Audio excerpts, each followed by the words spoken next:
The topic given to me for tonight is very, very difficult one because we don't know which way the election football will bounce. We really don't know who will be elected. In fact, the outcome of one or the other candidate being elected has profound implications and impact on the Korean Peninsula, especially US North Korea relations. So no one knows who will be elected.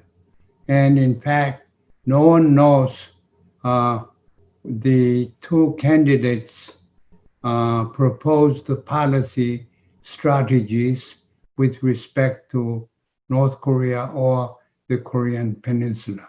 We don't know. No one knows. But based on past experience, 4.5 years plus, uh, the president or the man, Donald Trump, has shown enough tendencies in terms of policy options and policy preferences that we can gauge his direction roughly. And on the other hand, Joe Biden's position on Korea is very unknown. But fortunately, the other night, when the two candidates had a television public debate, I listened very carefully twice, and I noticed a couple of sentences, very profound sentences that Joe Biden expressed in his presentation. So based on that, I'm going to make some observations tonight. But before doing anything, I'd like to establish the context in which tonight's topic becomes relevant and important. The context is that Korea is in deep state of crisis. We've got to know that. What kind of crisis we have to know? Where does the crisis come from? We have to know. Is there anything we can do something about? Some problems associated with the problem? We have to know. The background, historical background, is very important.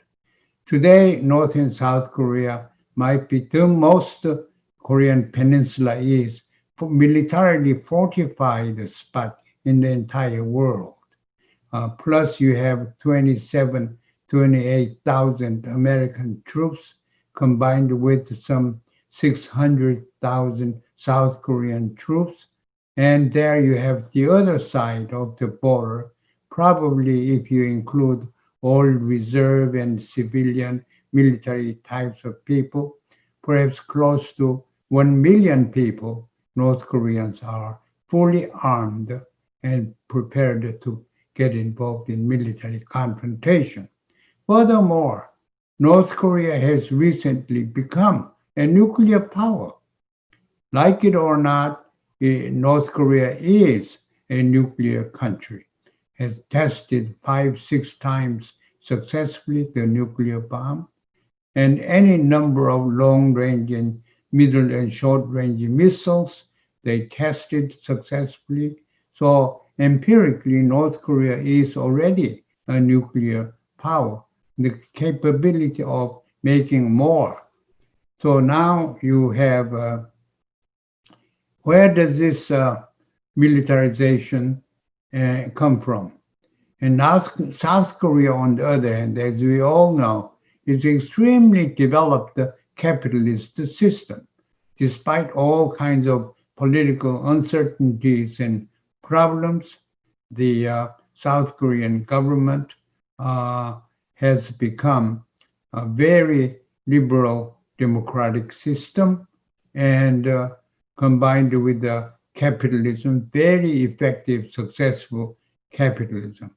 Furthermore, recently, as a Korean living in the United States for a long, long time, I'm so proud of being Korean based on the record of South Korea's handling the pandemic, for example. So we have a lot to talk about those things. That's a separate issue, however. Now, Korea's inter-Korea relationship begins with Japanese occupation of Korea. Japan occupied Korea for 36 years, 1910 to 1945. During that period, South-North Koreans, there was no division, but their human rights are extremely, completely exploited by the occupant of the peninsula, that is Korea. And fortunately, Japan actually surrendered at the hand of a couple of atomic bombs dropped in Hiroshima and Nagasaki in 1945. As a result, Japan became very almost subservient to the United States, the country that destroyed with atomic bombs Japan itself. So here, as soon as Japan surrendered, instead of Korean government being established, what happened was the winners, major winners of the Second World War, the Soviet Union and the United States, they had their international political ambition and their plans to expand their influence. So that was the beginning of Cold War in 1945-48. Cold War means division of Korea was never unified. So Cold War is a war in which two parties, that is Soviet Union and United States, accumulated weapons of mass destruction, including nuclear bombs. The United States in 1945 tested the nuclear bombs in real war in Japan, and the Soviet Union developed its own became a nuclear power, 1954. So here you have two world powers becoming nuclear powers. And throughout the Cold War decades, they have competed to create more weapons, accumulate more weapons, and influence their subsidiary governments and countries with militarization. So they sold their arms, they taught their subsidiary governments to develop their own and produce their own weapons. So Cold War was a period of weaponization of the world. Think about the number of atomic bombs the United States created was close to, if not over, 10,000 nuclear warheads. The Soviet Union not that far behind. Today, we don't know how many thousand nuclear bombs are in different corners of the world. Very, very scary situation. Now, the world is paying attention to North Korean nuclearization. One small country, starving country, tried to defend itself and created the ability to manufacture weapons and devices to carry the weapons by one country, one poor country. You think about how massively it is distorted. North Korea is not really a country expected to become nuclear power, but it has. Why? Because North Korea could not survive without defending the country. If North Korea hadn't developed the nuclear bombs, North Korea would have become like Saddam Hussein's Iraq, Libya's Gaddafi. So North Koreans' determination to become a nuclear power helped North Korea to maintain its existence. That we have to empirically accept, and we have to realize why North Korea has developed the nuclear bombs and reluctant to relinquish the bombs. So that's the nuclearization background. On the other hand, South Korea did not have any comparable weaponization program comparable to North Korea. On the other hand, South Korea, however, developed military security dependence on the United States, complete dependence. Today, as we speak, South Korea doesn't have the authority to have wartime military decisions, military strategic decisions. So South Korea cannot move its own armies, its own military. In a way, South Korea is not a sovereign state. It has no ability to use its authority for the military maneuvering. That is unheard of as a sovereign state. But the United States is taking good care of South Korea's security.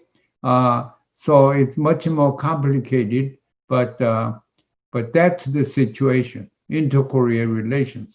The two, throughout the Cold War, not only did they arm themselves, in the case of South Korea, relying on the United States assistance military, but in the case of North Korea and South Korea, they mutually demonized. South Koreans believe that communists are devil and ill-equipped to reside together in a civilized world. North Korean thinks likewise about South Korea. So the two systems have intense hatred, if you will, disapproval, if you will, but at the same time, they have military capability in the North, nuclear capability even. So unless we manage it very skillfully, the relationships, any kind of military provocation, military clash will mean disaster, not only for Koreans, but the region and the global community as a whole. If you have a war in Korea, most likely there will be a third world war involving China and the United States. So that importance, that kind of grave importance is for us. So in this situation, if you look at Donald Trump and Joe Biden's position statements, I can, based on general analysis and my experience or our common experience with the two candidates, we can summarize as follows. Donald Trump is basically a racist. Donald Trump has a strong white supremacy ideology. And he dropped, not the United States as a whole, is a strong racist tenet there. And I'm an American scholar, but it's very sad to admit that the United States is quite racist, quite white supremacist. Because of that, Donald Trump will not protect the dignity of North Korea. He may like Kim Jong-un, one person, but I don't think he likes Korean people, North or South Korea. So Donald Trump, if necessary, will be using military tactics against North Korea. And that means North Korea realizing that had already become a nuclear power. So any kind of military confrontation between the United States and North Korea would mean disaster, calamity for all Koreans, for the region as well as the world. So here, Donald Trump position is, if he likes North Korea, he has not, why he hasn't reduced the sanctions against North Korea. He could have reduced in Hanoi, in Saigon, he could have, in Singapore, I mean, he would have reduced, but he did not. He's not going to help economically North Korea. What he likes is very interesting character, Kim Jong-un. He would like to take pictures together. That he may be thinking it would have helped the election chances, but that's all over. Now, from now on the part of Donald Trump, there will be no desire to improve relations with North Korea.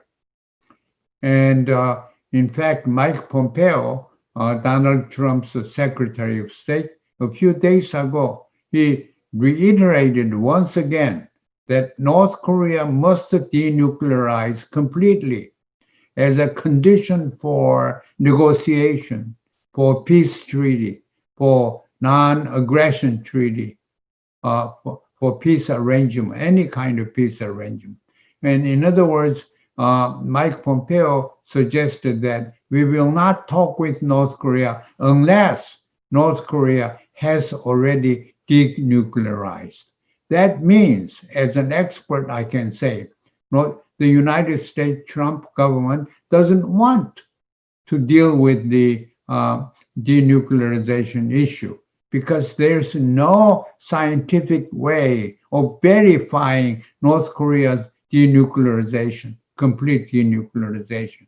The IAEA has a special inspection mechanism that is the outside people, in this case IAEA, must indicate we want to go in there, look at that, and that's so specific locations will have to demand. But the problem is the world doesn't know where to look at unless you go and search the entire land. There's no way that we can even have a special inspection by the International Atomic Agency. So it's impossible. So non-implementable policy that is complete, verifiable, irreversible denuclearization, that is unimplementable. As long as that is U.S. policy, we can say that U.S. doesn't want North Korea denuclearized. In a way, North Korea doesn't want denuclearization of North Korea. Why? Then it cannot sell enormous amount of weapons to South Korea, possibly to Japan, possibly to Taiwan. So what moves America is a military-industrial complex that Dwight D. Eisenhower predicted. Well, America is now pretty much arrested by the forces of military-industrial complex. Because of that, the Trump, if he gets reelected, we will not see any improvement for either denuclearization or for negotiation. Diplomatic solution is not in the card of Donald Trump. Now, what do I think about Joe Biden? Joe Biden is, when he was a senator for 36 years, most of the time he was a member and usually chairman or ranking member of the other party of the Senate Foreign Relations Committee. And I met several times with him during that period of time. He's a very rational person. He likes American democracy, no question about it. He doesn't like socialism, I can say, but he is a very reasonable person. He is a person who can empathize the different situation. I think he can empathize North Korea better than Trump or anyone else that I know. He can empathize. He can put himself in different cultural, political, ideological shoes. So much so that think about his running mate, Kamala Harris. Kamala Harris represents ultimate version of diversity in the world. Her mother is an Indian with different religion, not Christian. Her father was Jamaican, not really American Indian, whose ancestors shipped from Africa as slaves. Not that kind of American. But her husband is Jewish. Think about her climate is very diverse. Knowing that, appreciating that, Joe Biden selected Kamala Harris. I think that is an important indication of Joe Biden's inclinations toward the world, more diversity oriented. And I think, based on my personal experience, I can say that he will understand North Korean system as it is. Instead of putting communist jacket or different kind of jackets. So if that's the case, at least in the speech, however, in the debate, he said two things very quickly. In at least in one sentence, he put two things. If you listen very carefully, please go and listen again. Two things he said. One, in order for me to meet with Kim Jong-un and have a dialogue with him, I don't require complete denuclearization. I require drawing down of nuclear capability. Those are the words. So North Korea, as long as draws down nuclear capability, then I will speak with him. We will have a negotiation. Meaning, he already approved or accepted the reality that North Korea is a nuclear power. Even if you take out all the weapons and all the manufacturing facilities like Yongbyon place and everything, still you have the scientists, you have the science, you have technological know-how because they have done once or more. So they have weapons, uranium, even a lot of material. So they have everything they can turn around, make a nuclear bomb from scratch within 3-4 months. North Korea, in other words, is a nuclear power, has become a nuclear power. If the United States wanted to denuclearize, waited too long. You see, when Barack Obama was the president, I expected him to be more active in making peace with North Korea, but he did not. Why? He thought North Korea will not survive, like East Germany will not survive. So if you let North Korea, have trade embargoes and all that, economic difficulty will bring the system down. That's what Obama thought. Obama is not very smart international student of international politics, whereas Joe Biden is. So Joe Biden didn't approve what Obama was doing. What he was doing is none other than strategic patience. Wait, in Korean, 전략적 인내. The strategic patience idea came from the United States, from Washington. Actually, Obama had the strategic patience and communicated that idea to South Koreans through Hillary Clinton around 2009 or 10. So strategic patience is you wait, and just like East Germany, North Korea will collapse. That never happened. I can tell you, I visited North Korea some 50 times, written a lot about North Korea. I know a little bit about North Korea. North Korea will not collapse. I can assure you, will not collapse. If you have any doubt, go and watch that 75th anniversary parade had a few days ago, the anniversary of the creation of the People's Korea Labor Party, the Communist Party of Korea. So that country is not unstable. The regime is not experiencing any crisis. The people support 100%. People support, then the system have legitimacy. When a country that does not have legitimacy, it goes into regime crisis. It may collapse in time. But it has economic difficulties. No country that I know of has collapsed because of economic difficulty alone. North Korea will not. No, in mid 1990s, I visited a couple of times each year. They had extreme difficult food situation, but they did not survive.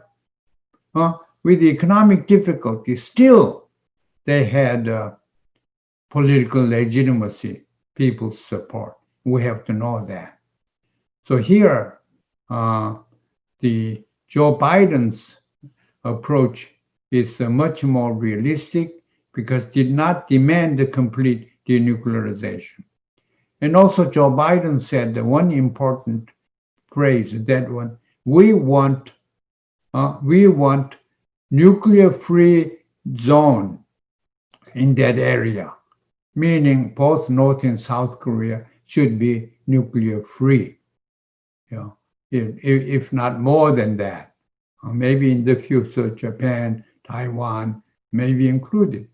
But nuclear-free zone concept is very compatible with Kim Il-sung's idea of denuclearization. Both North and South Korea. North Korea will not even listen to any kind of negotiation if the topic is North Korea's denuclearization. North Korea doesn't think that is acceptable. It has to be the regional, the Korean peninsula as a whole, both North and South, should be denuclearized. South Korea doesn't have its own nuclear capability, but American vessels and troops and their tactical nuclear warheads, any number of those we have had. So all these must be removed, and we must remove those. And Biden suggested that. No one else does that. So I have a somewhat blind, hopeful thinking that the Biden administration will be much more constructive for Korean situation. But we have to have a Biden elected first. In any case, so a few days election. Now go back to the Korean situation. The Korean situation is very, very, as I said, unpredictable. But now this extremely different kind of North Korea, South Korea. How do we find a way of reuniting? If you are going to have one system prevailing over the other, there's no unification scenario. Korea is no Germany.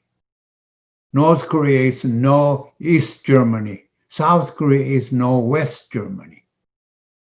You have entirely political climate, economic arrangements there and everything, and culture, everything is different. East Germany has been under the direct influence of the Soviet Union.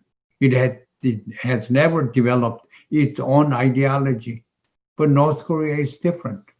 North Korea, what kind of socialism is North Korea? First, we have to realize that North Korea is a socialist system. Socialism meaning there is no private ownership in terms of real estate and so on. It's different from South Korea. North Korea is an extremely nationalistic system, whereas South Korea is different, not as nationalistic. South Korea is more pragmatist and perhaps a global. But North Korea is very nationalist system. So North Korea is different from the South in that North Korea is trying to establish a society totally equal. Equality is more important than liberty. As we know, socialism's emphasis is on equality as opposed to capitalism, which is based on freedom or liberty. But North and South Korea, one is equality, one is liberty.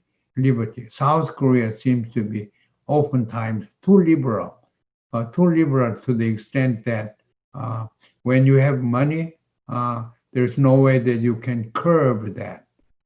So polarization of distribution of resources, that's South Korea.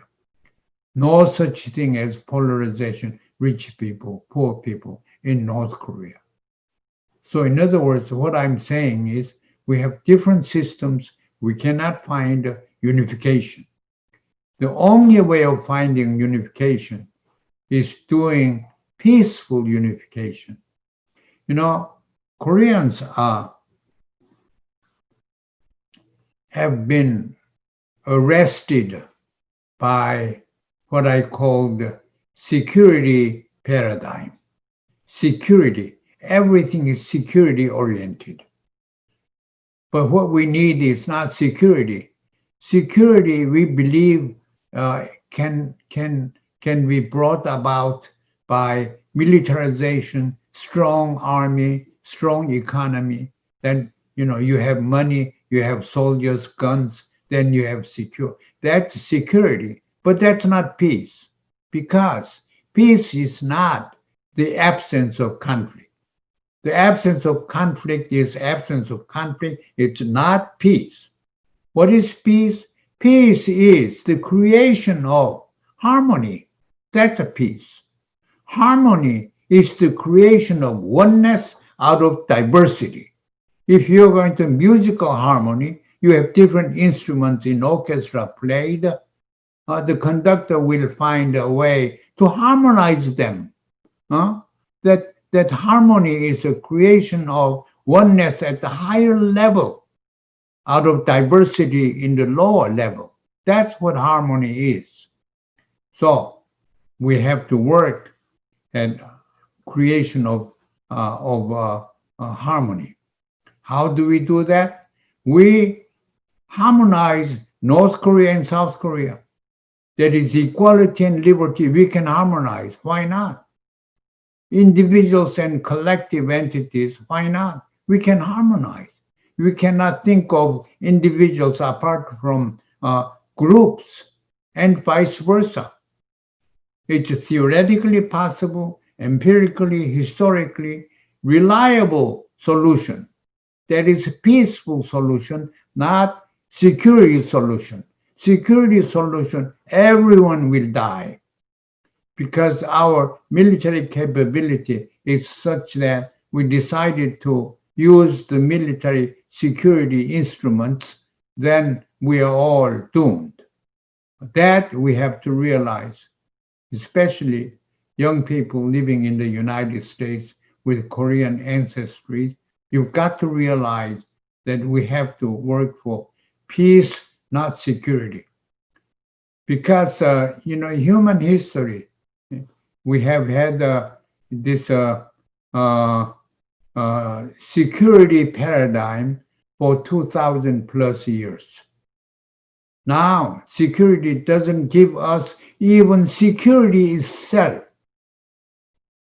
It's always unstable, always provocation, always fear, distrust, mistrust. That's what security culture will provide rather than peaceful environment. So here, the world need peaceful development, not security anymore, the world.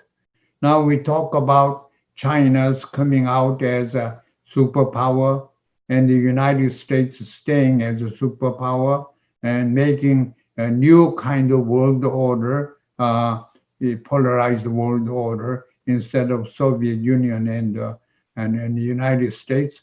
Now China versus the United States. I don't think it will ever work because the two systems are not foolish enough to commit suicide, both of them. It's different. The Soviet and American situation, yes, they had a mutual fear. They developed a competitive instinct to accumulate more weapons. But this is going to be different. But we cannot live together in the world without some principle order, the mechanism of order. That's a peace paradigm. Peace requires diversity. If you have a diversity, we have to understand each other. You know, if you are a member of orchestra, I played orchestra. What do? You always listen to others, other instruments. You always listen to the conductor's instructions. So, you know, if you play in an orchestra, you cannot hear others very well. You only hear yourself very clearly. But you've got to make an effort to listen to others, try make yourself a part of that big system, orchestra, harmonic music. So likewise, in order to approach effectively to peaceful unification, we've got to have dialogue, understanding, communication, and coming and going that is needed. Moon Jae-in, so the April 27th agreement at Panmunjom was a great agreement. Roh Moo-hyun's October 4th agreement, very specific and great agreement. Most of all, Kim Dae-jung's June 15 agreement was historic, so heroic agreement. Would have been very difficult. But now Koreans, North and South Korea together did it that no one has ever done in the world. So young people, if you're young people, listen to me, think. You find a source of pride for being a Korean based on our ability to make peace rather than economic achievement, military achievement. That's not where true pride, true superiority of Korean people lies. So you've got to understand how important it is, how necessary it is to find a path toward peace, not security, for the world. If we don't have that kind of world, the world will not be able to be sustained, you know, unless really cooperation and so on. Even this pandemic, coronavirus, the world is almost about to collapse. Western civilization is experiencing great deal of turmoil because its inability to handle such a thing. Very simple thing. And still, America is saying this is a China virus. What kind of China virus is that?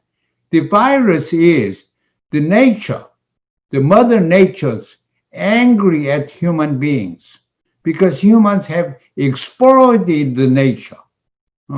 So the nature cannot anymore maintain its equilibrium system anymore. The ecological balance is destroyed. Who did that? Human beings did that. So the nature is barking back, striking back against humanity. That's where this virus happened.